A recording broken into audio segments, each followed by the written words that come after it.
What's up, high levelers? It's Andrew, and today I'm going to show you how you can create global custom colors within HighLevel and how you can even import custom colors from your custom values within our brand boards infrastructure. Let me show you how it works. To find your global custom colors, go to marketing and then go to brand boards, and then we can click global settings in the top right. This is where we can create custom fonts and custom colors.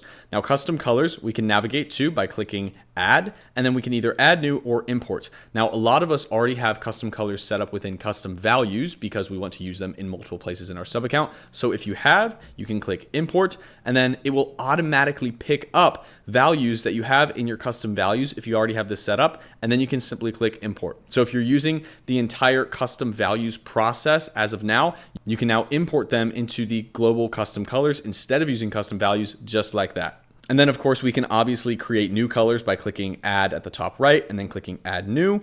This will show up a color picker where we can select our color. We can also designate if we are selecting the color based on hex codes or RGB as well. So both are supported. And of course we can paste in our own hex codes as well. We can even use an eyedropper on the right hand side to find anything on our computer and then use that as our custom color. We can then click save, and then this will now save within our global custom colors.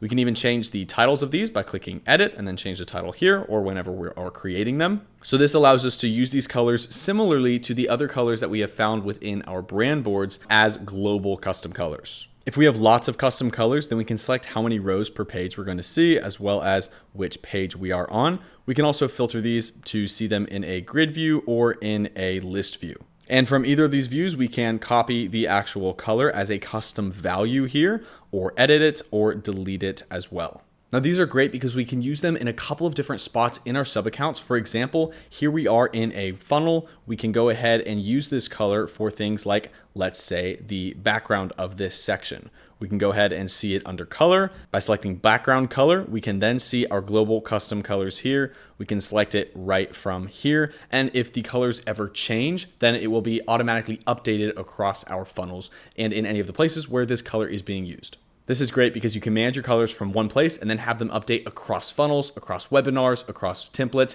Everywhere where you need these colors to update, you can have them update automatically now from the brand boards and global custom colors section. This is really cool and I really love this feature, so I hope you get some use out of it. As always, my name is Andrew and thank you very much for watching.